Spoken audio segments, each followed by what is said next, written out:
I am pleased to see that in this conference there are quite a few psychologists, psychotherapists, physicians specialized in psychosomatic medicine, and psychiatrists. And I'm sure all of them could valuably present this topic.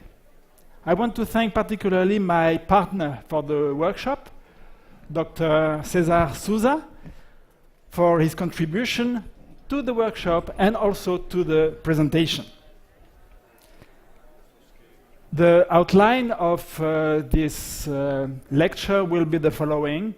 First, what are emotions? Then the link between emotion and health.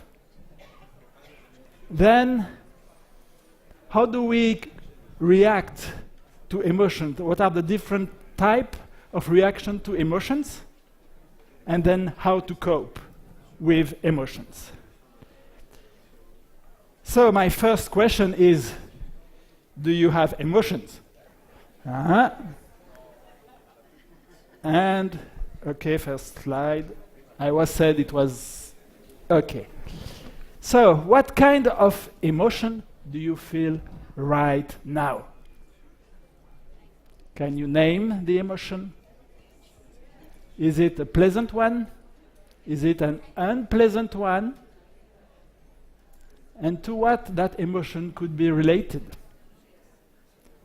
Have you felt that emotion in the past, at some critical point of your life?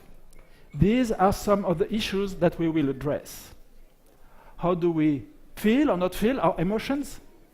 And how these emotions may be linked to some past events in our lives.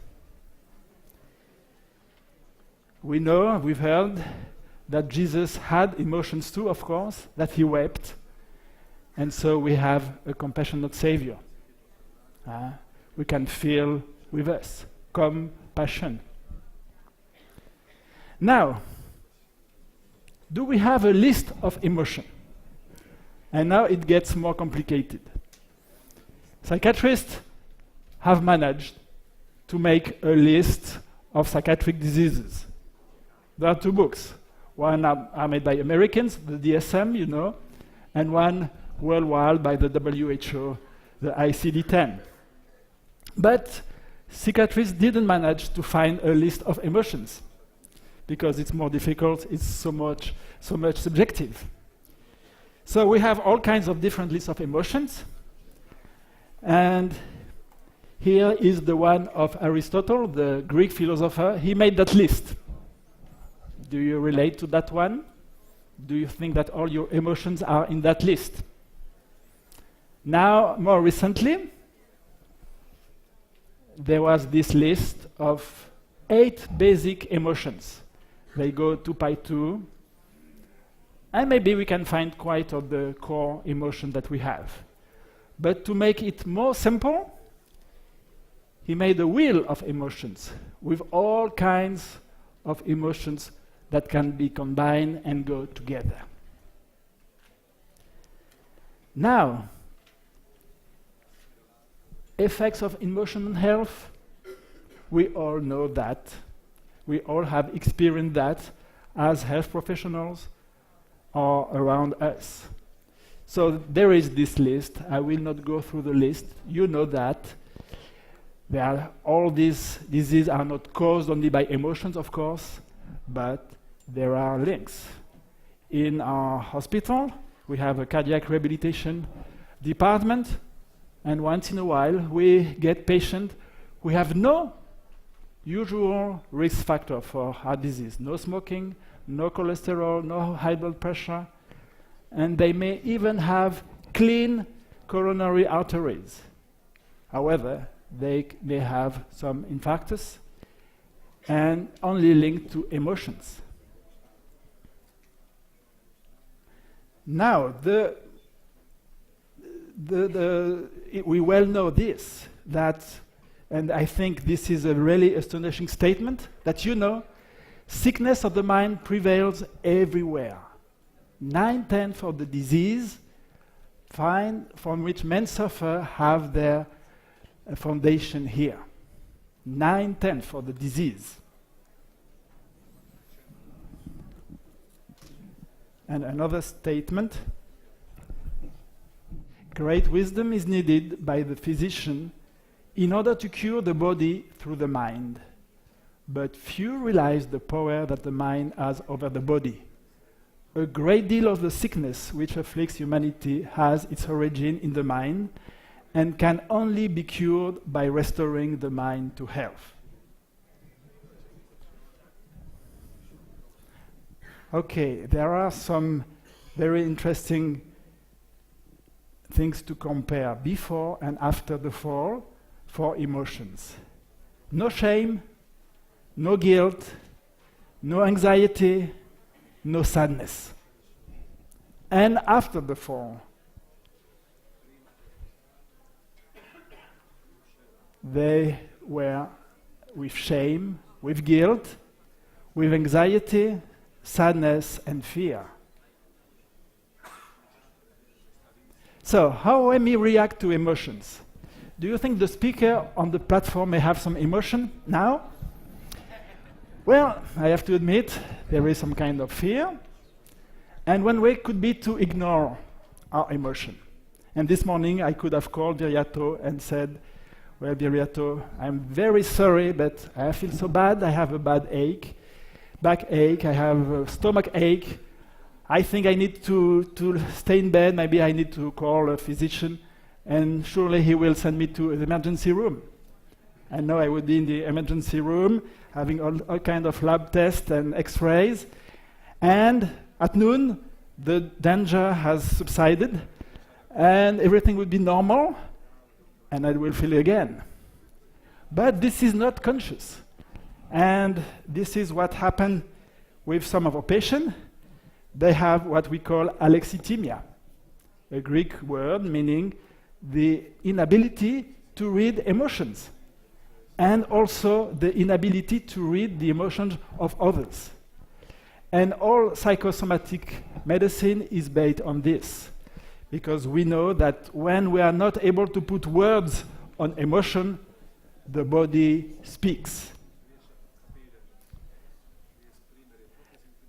In January, I had a call from a former patient, and she said, well, my neurologist, my primary care physician, they have asked me to come to you.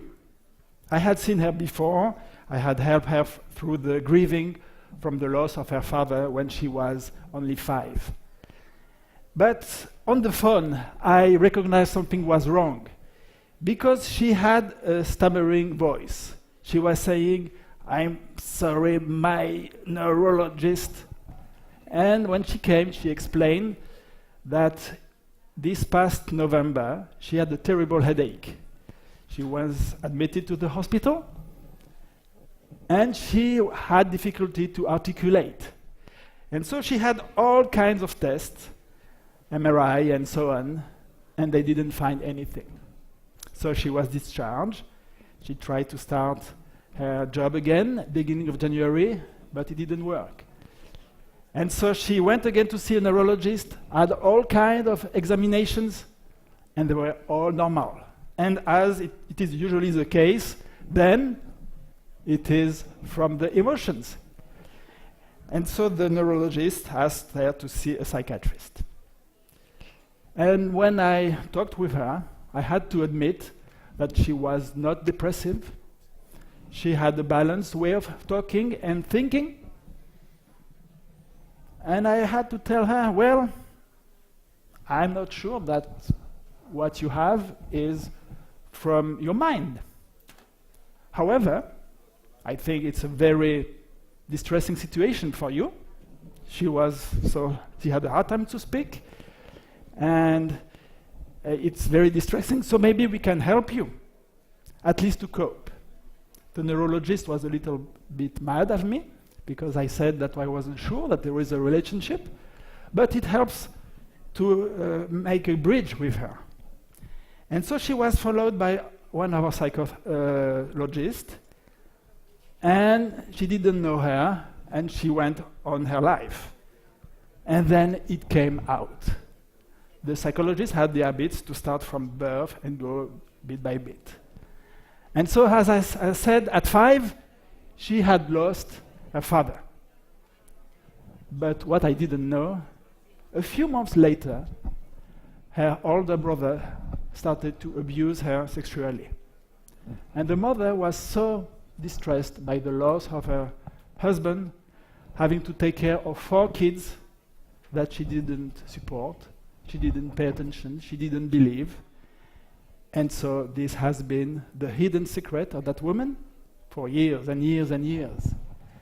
And often she had thought, maybe I should speak to the doctor about it, but it was too difficult. And these ideas were coming back again and again, and she began to have difficulty to talk. And as she could discuss that with the lady psychologist, well, she started to talk again normally. And I have seen her recently. She is well. She has started back her job. And even she could talk about this to her family, her husband, and her adult children. So this is when it's very difficult to get in touch with our emotions and even to ignore them. And so the body speaks. Okay, another reaction. We experience a vague feeling of tension or anxiety. But wait a minute. Is anxiety an emotion? When, if we look back at the list, well, we don't see anxiety. Because behind anxiety, of course, there can be fear. But there can be some kind of anger that you cannot express. There can be some kind of sadness with a loss that you cannot cope with. So anxiety is something very vague, and there are a few patients who cannot go beyond that, who cannot name the emotion. And the problem is when you cut yourself from your emotions, you may even cut yourself physically. You know, there are this kind of disease which is with emotional disorder, and tender feelings are frightening because one feels so vulnerable. And so we may hide this feeling by either indifference or ignoring them, or we have a fake emotion, irritability. Let's take an example. Mother and child are walking along the street. Child sees a ball on the street and go to grab the ball. But there is a car coming. And so the mother grabs the child and says to the child, "What are you doing? You know it's dangerous." And the child thinks, "Oh, mother is very angry." Do you think she is angry? No, it is fear. And so emotions are like trains. One emotion can hide another. And we have to really go from one emotion to the next one, the one which is deeper. In really difficult case, there can be even dissociation. And we know that when there are sexual abuse in young children or even adults, the emotions are so distressing that the only way is to dissociate, to cut oneself from emotions. So, one of these disorders is emotionally unstable personality disorder. Last week, we received in our department a lady who had cut herself the former weekend. Did she want to die? No, she didn't want to die. She wanted to control her emotion by cutting hair. And I asked her, did you take with you some razor blades or a cutter? She said, no, it was difficult to leave the razor blades and the cutter at home. Because, you know, when I have the cutter in my hand, sometimes it helps me to relieve the tension. And you know, this kind of person, they have had usually trauma in the past, and emotions are so difficult to express, to acknowledge, that they only feel this tension, and when the tension is so high, they need to act. Sometimes it can be dangerous for their lives too. Okay, we will go quickly with this. There are different types of psychological and emotional attachment. A secure attachment, you can feel and handle the emotion. And secure attachment, you can handle but not feel. And a disorganized attachment, you cannot both feel and handle the feeling.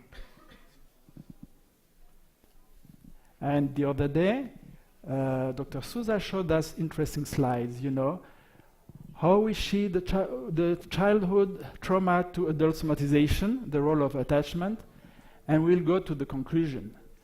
Childhood trauma influence adult levels of somatization by fostering insecure adult attachment.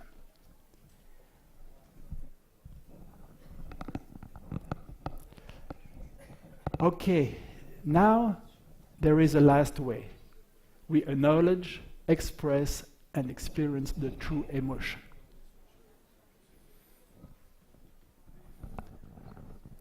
Jesus said and began to be sorrowful and troubled, and he said to them, "My soul is overwhelmed with sorrow to the point of death. Stay here and keep watching with me." So Jesus has first recognized he was sorrowful and troubled, and he was able to share this with the disciples.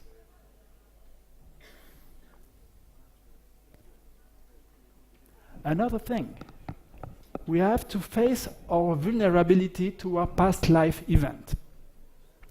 Okay, let's take an example. I have to admit, I have felt some fear about coming here. And when I go back in my life, I think, well, why fear? Should I have fear about being here?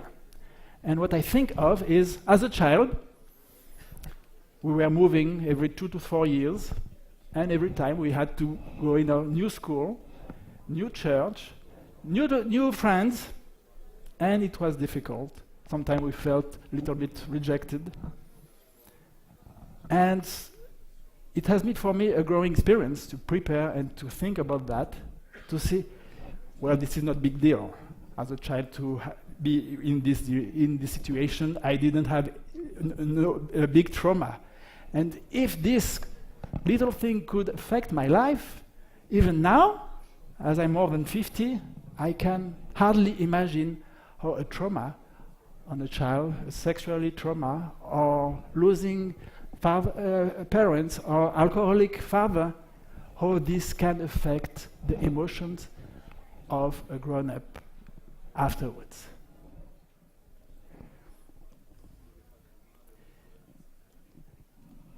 When Jesus was able to identify the emotion, he was able to express the emotion.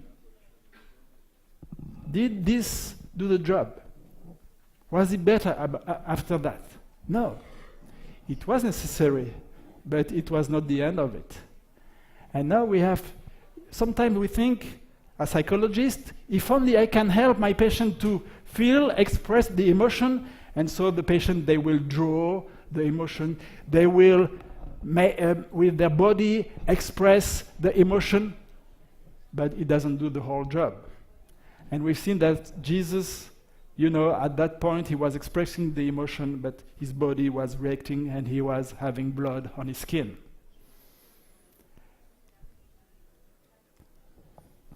So some are a few of the ways with which we can help our patients to deal with emotional distress.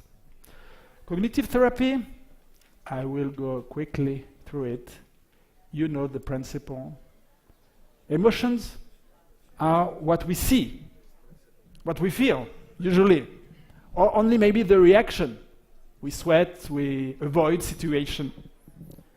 But behind emotion, there are thoughts, usually automatic thoughts that we don't even realize.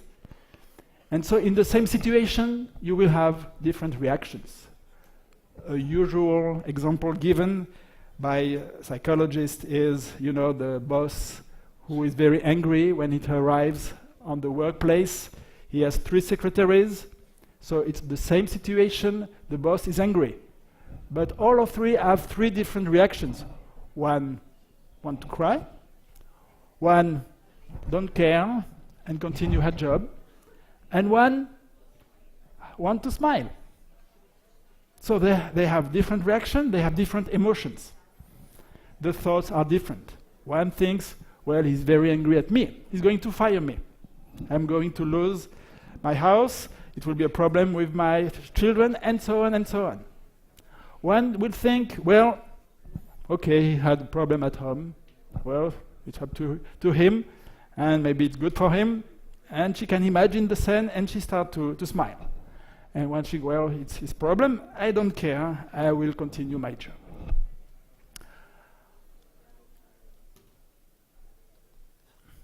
A few verses about cognitive therapy. It is within the power of everyone to choose the topic that shall occupy the thoughts and shape the character. The thoughts must be trained. The thoughts must be controlled. There is earnest work before each one of us. Right thoughts, pure and holy purposes do not come to us naturally. We shall have to strive for them. Now, apart from cognitive therapy, one thing I use with my believing patient, with my non-believing patient, are some Bible principles. There is no fear in love. Perfect love drives out fear. You know that verse. And what it is interesting, the Bible offers for an emotion, not an emotion, a principle. I remember one patient who was done by every nurse, every physician from the emergency room of the University Hospital of Geneva. And when her name was said, everyone would say, oh, her again. And, she had borderline personality, emotionally unstable, and she would cut herself. She would swallow spoons, and she had to be operated in all kinds of situations. And then I left the hospital, I went to La Linière, and one day, there she was. She was in the corridor, but not in the psychiatric ward. She was with clutches, she had a surgery for a knee, but she was different. She was thinner, and her eyes were different. And she looked at me, and she said, I am better, don't I? I have found love. Another Bible principle, no, it's the same one. In the heart renewed by divine grace, love is the principle of action. It modifies the character, governs the impulses, controls the passion, subdues enmity, and enables the affections.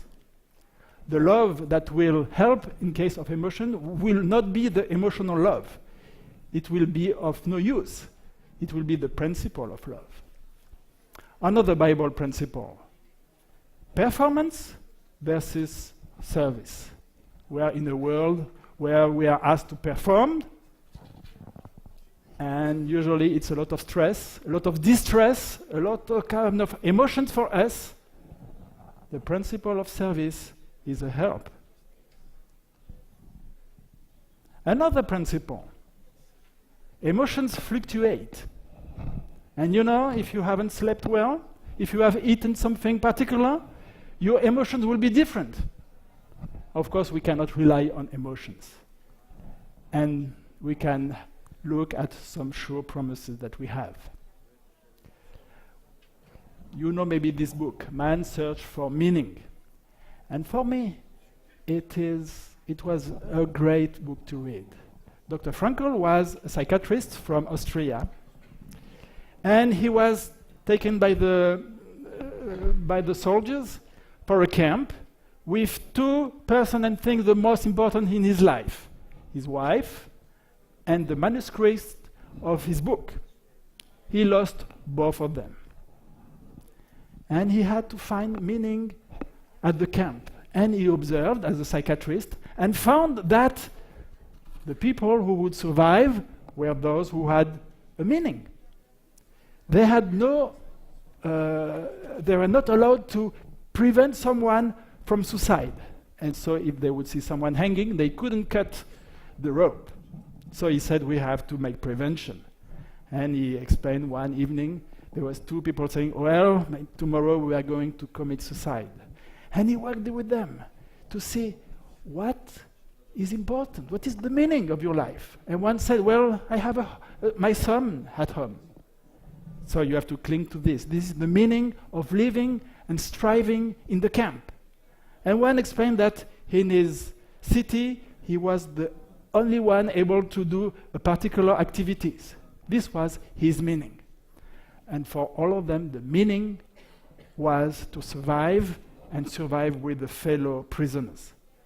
And when one of them would stop having this meaning, he would die very quickly. And, you know, I think for Jesus, this was what helped me. Meaning. The will of God. Let me ask you a question. How would you feel emotionally if today you would lose your computer, your laptop, and your cell phone? You would feel what? Anger, frustration, fear. And did you hear on Tuesday night what was said? And I thank Biriato for this testimony. He said, and he was very honest, because I talk again about this with him, this was a wonderful day. And he really meant it. I'm not sure I would have said that. But spiritual meaning, I think, is what helped him. When the soul surrenders itself to Christ, a new power takes possession of a new heart. A change is wrought which man can never accomplish for himself. It is a supernatural work, bringing a supernatural element into human nature. My conclusion, emotions affect health tremendously and need healing. The first step is to acknowledge, express, experience the true emotion, and to face sensitive past life events that may be connected to this type of emotion. Emotion may be changed or controlled through thoughts, Bible principle, spiritual meaning, the fruit of the Spirit, and many other means that the Lord has for us. I think all kind of tools that has been given to psychologists, psychiatrists, are for this purpose. Thank you.